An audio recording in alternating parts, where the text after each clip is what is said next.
Okay, hi everyone. So today let's discuss one interesting problem. So it says a piston is fitted in a cylindrical tube of a small cross section with the other end of the tube open. The tube resonates with a tuning fork of frequency 512 Hz. The piston is gradually pulled out of the tube and it is found that a second resonance occurs when the piston is pulled out through a distance of 32 centimeter. Calculate the speed of sound in the air of the tube. Okay, what is given? हमारे पास एक cylindrical tube है, something like this, and इसका जो एक end है ये open है और दूसरे end पे हमारे पास एक piston है, something like this. ये आपका क्या है? Piston, right? काइंड ऑफ एक एंड ओपन है और जो दूसरा एंड है वो क्लोज्ड है. नाउ ये जो ट्यूब है ये रिजोनेट करता है with a tuning fork of frequency 512 hertz, right. Let's say किसी पर्टिकुलर लेंथ एल पे यहाँ पे रिजोनेंस हो गया. नाउ रिजोनेंस पे क्या होगा? काइंड ऑफ स्टैंडिंग वेव और यू कैन से लूप्स के फॉर्म में आपके पास वेव आएगा. Now either you can draw pressure wave और you can draw displacement wave.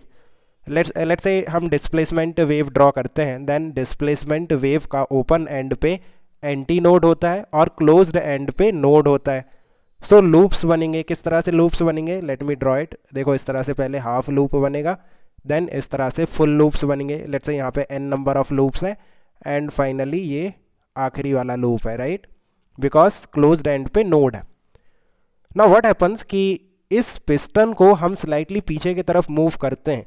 सो जब 32 सेंटीमीटर आप इसे पीछे की तरफ मूव करोगे देन अगेन आपको रेजोनेंस मिलेगा. इट मीन्स यहाँ पे एक लूप और आ जाएगा, राइट. इस तरह से एक लूप और आ जाएगा. So that is kind of एक लूप का जो लेंथ है दैट इज यूर 32 सेंटीमीटर और you can say lambda by 2 is equal to 30 centimetre because length of one full loop is lambda by 2, right. So यहाँ से wave length आ जाएगा 64 centimetre और you can से 0.64 metre, right. Now हमें क्या find out करना है? Speed of sound. So speed is simply frequency into wavelength. Frequency कितना है? 512 into wavelength 0.64. So this will be metre per second. You can calculate this numerical answer, right. Numerical value आप खुद से calculate कर सकते हैं. So I think you have understood. Let me know if you still have any confusion. Okay, इसकी working hard. Best of luck.